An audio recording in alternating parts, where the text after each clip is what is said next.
In the summer of 2016, I went on a week-long camping trip in the Blue Ridge Mountains with two college friends, Trevor and Eli.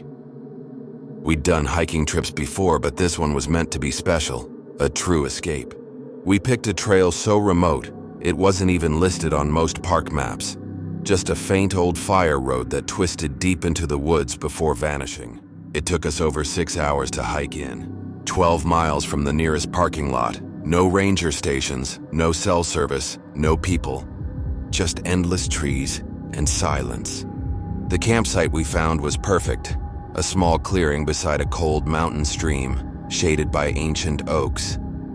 The kind of place you'd think had never been touched by civilization. We set up 3 tents in a triangle, with a shared fire pit in the middle. That night we sat by the fire, told ghost stories, and laughed until our throats were sore. The stars overhead were unreal, thousands of them, like the sky was torn open. Eventually, around 10:30, we called it a night. I remember zipping up my tent, curling into my sleeping bag, and hearing the faint trickle of the stream as I drifted off. That was the last peaceful moment I had. I woke up sometime in the middle of the night, no idea what time, but something felt wrong, off. It wasn't a noise that woke me, it was the lack of one. The stream, silent, no wind, no crickets, just a blanket of dead stillness. And then I heard it. The sound of a tent zipper being slowly, deliberately undone. Not mine. And not from Eli's direction either. It came from where Trevor's tent was. Only, when I peeked through my flap, Trevor's tent wasn't there. At first I thought my eyes were playing tricks on me. It was dark. Maybe I was disoriented. I stepped outside. The fire pit was cold, the embers dead. I turned to look again. Trevor's tent was completely gone. Not collapsed, not torn apart, gone. Like it had been erased. His boots, backpack, flashlight, now all missing. Eli's tent opened a few seconds later. He looked confused, squinting at the empty patch of ground. "Dude, where the hell is Trevor?" I didn't know what to say. We walked over in silence, both of us shining our flashlights at the grass. That's when we saw it. Footprints, not boot prints. Bare feet, leading away from where Trevor's tent had been, into the trees. And they weren't his size. Too small, almost childlike. But there were 2 sets. Side by side, and the ground beneath some of them looked scorched. The grass blackened, the soil dry and cracked like it had been burned. We followed the trail, flashlights trembling. The footprints grew lighter, fainter, and then vanished entirely at the edge of a ridge. There were no signs of struggle, no drag marks, no gear. Trevor had simply disappeared. We stayed up the rest of the night, sitting back to back by the cold fire pit, clutching our knives, barely speaking. Every little twig snap in the woods made our hearts pound. But nothing else came. No sounds, no lights, just darkness. The next morning, we packed up camp in silence. We didn't even eat. It took us nearly 8 hours to hike out. I've never felt so exposed, so watched. When we reached the ranger station and filed a missing persons report, they said they'd send a search crew. They did. Nothing turned up. No tent, no boots, no Trevor. It was as if he'd never been there at all. 5 days later, I got a package in the mail. No postage stamp, no return address. Just a small cardboard box left on my doorstep. Inside was a single photograph, old, faded, weather-worn. It showed 2 boys standing in a forest clearing. One of them looked exactly like Trevor, maybe 10 years old. The other I didn't recognize. They were barefoot, and behind them was a canvas tent, the exact shape and color as Trevor's. On the back of the photo, written in faded, shaky handwriting, "Thanks for bringing him back." I haven't gone camping since. I don't hike. I don't even leave the city limits anymore, because something out there, something old, took my friend like it was owed. And every time I think about that night, I wonder if we were supposed to be 3. Or if we were just delivering the one they asked for.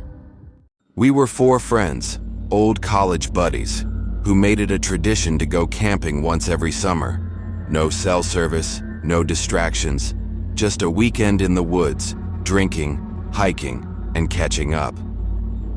In August 2022, we chose a place none of us had visited before, a thick stretch of forest near an abandoned fire lookout tower deep in West Virginia. We hiked in, set up camp by a slow creek, and pitched our tents in a clearing surrounded by pine and oak. The first night was perfect. Cool breeze, crackling fire, stories, laughter. Around midnight, we turned in, all a bit drunk and full of s'mores. But sometime near dawn, I woke up to something strange. Whispering. It was faint, male, repeating something, but I couldn't make out the words. I thought it was my friend Connor talking in his sleep. So I shouted, "Connor, shut up, man." The whispering stopped. Then Connor from another tent yelled back, "I thought that was you." We both got out of our tents, bleary-eyed and freaked out. Everyone else was still asleep, but the woods had this stillness. Not peaceful, unnatural, like everything was holding its breath. We walked around, flashlights low, checking the trees. Then I saw it. A symbol carved into the bark of a tree near the fire pit. Fresh, still oozing sap. 3 vertical lines crossed by a single slash, like tally marks, but uneven. I thought maybe one of the guys had done it as a prank, but nobody owned up to it. The next night, the whispers came again, clearer this time. It wasn't a voice I recognized. It repeated a phrase over and over.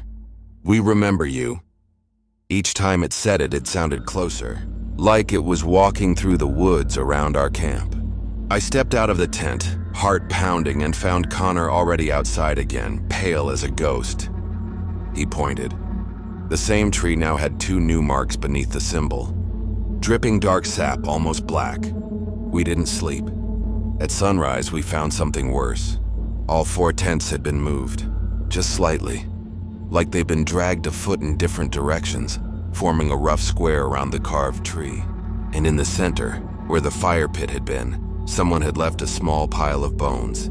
Bird? Squirrel? We weren't sure, but they were arranged in a spiral. No one said a word as we packed. On the hike out, the forest felt different. Colder, heavy. Branches hung lower. Shadows seemed to stretch longer than they should. When we finally got back to the car, my buddy James stopped and said, "Wait." We turned. The symbol, those uneven slashes, had been carved into the rear window of the SUV. From the inside, none of us have spoken much since. No more camping trips, no reunion group chats. I don't know if we brought something back with us, or if we were simply marked. But sometimes, when I walk past a tree in the woods near my home, I swear I hear it again. "We remember you." And the leaves rustle in a way that sounds like laughter. It was late August when my buddy Jake and I decided to hike a lesser-known trail in the Appalachians, something called Red Fern Loop. It wasn't on most maps. Jake found it in an old backpacking forum where people shared off-grid trails. "It's supposed to be beautiful and quiet," he said. "No tourists, no noise, just forest." We packed light, brought a tent, and set off early Saturday morning. That was our first mistake. The trail started normal enough, winding through thick pine, soft dirt underfoot, sun cutting through the branches. No markers, just red ribbons tied to trees every quarter mile. By early afternoon, though, something felt strange. I couldn't place it, but everything around us looked the same. We passed a boulder shaped like a bent knee 3 times. I joked that maybe the forest was playing tricks on us. Jake didn't laugh. We kept walking. Another hour, then 2. Same gnarled trees, same mossy rock, same broken branch I'd stepped over earlier. I pulled out the compass. It spun wildly at no fixed direction. That's when Jake finally admitted, "I don't think this is a normal trail." We decided to make camp. Found a flat patch, built a fire, tried to relax. But the woods never went quiet. Twigs snapped, leaves rustled, shadows shifted just beyond the firelight. At one point, Jake muttered, Do you hear that? Breathing? I didn't, but I didn't sleep either. In the morning, we packed up and tried to backtrack. But every turn took us back to that same bent-knee boulder. We marked trees, tied shirts to branches. It didn't matter. The trail curved, but always led back. Like it was alive. Like it wanted us to stay. Jake started acting strange. He stopped talking, just stared at the trees. That night, he scribbled in his journal nonstop. When I checked it, every page was filled with one sentence over and over.